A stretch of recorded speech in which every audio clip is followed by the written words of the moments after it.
En ce qui concerne les installations anciennes, la situation est beaucoup plus critique. Les risques d'accidents dans cette zone sont réels. De gros travaux de rénovation sont nécessaires.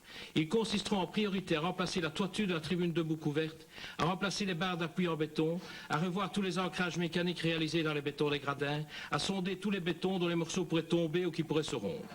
Le béton des gradins soumis aux intempéries serait également réfectionné. Cette liste est non exhaustive, voir le rapport détaillé ci-dessus. Ces travaux sont à considérer comme normaux pour un ouvrage de 50 ans, ce qui concerne les étanchéités de la toiture qui n'ont pas été entretenues. Attends.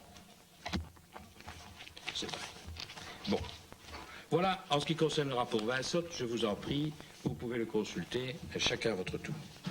Alors, il y en a encore qui pensent sans doute que le rapport Vincent n'est pas digne de crédibilité.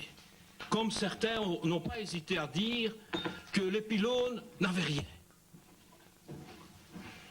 À ce sujet-là, je dois préciser que si des choses comme ça devaient encore se reproduire, je me réserve de saisir la justice. Un autre monstre du Loch Ness, la fusion.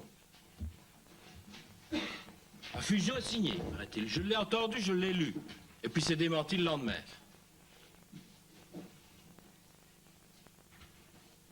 n'y a pas de fusion signée, monsieur. Nous avons rencontré M. Blaton, c'est vrai. Parce que, en tant que responsable, il faut penser, parfois, à restructurer une situation qui est difficile partout. Nous n'avons pas dit que nous étions pour la fusion, nous sommes en phase exploratoire parce que il y a 13 ans, 14 ans maintenant que je me bats pour trouver des solutions pour le club liégeois, et malgré que je suis parti, ou j'ai démissionné,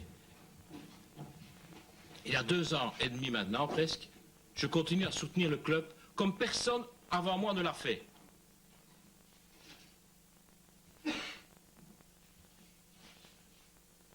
D'accord? C'est bien clair, ça. Alors je dis, des solutions, oui, nous en cherchons. Nous n'arrêtons pas d'en chercher.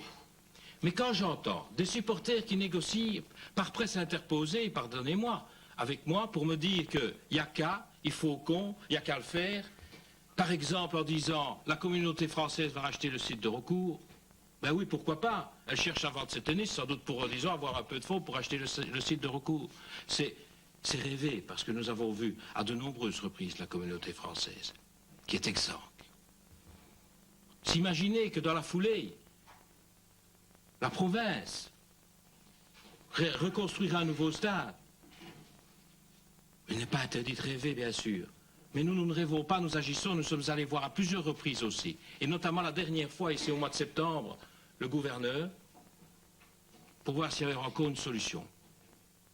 Demain, j'irai à recours, puisqu'il paraît qu'il y a une réunion à recours, j'irai les trouver, et on verra. On verra ce qu'on peut faire encore. Parce que je n'ai pas encore tout à fait jeté le gant. Tant qu'il est moins une, on peut considérer qu'il reste de l'espoir.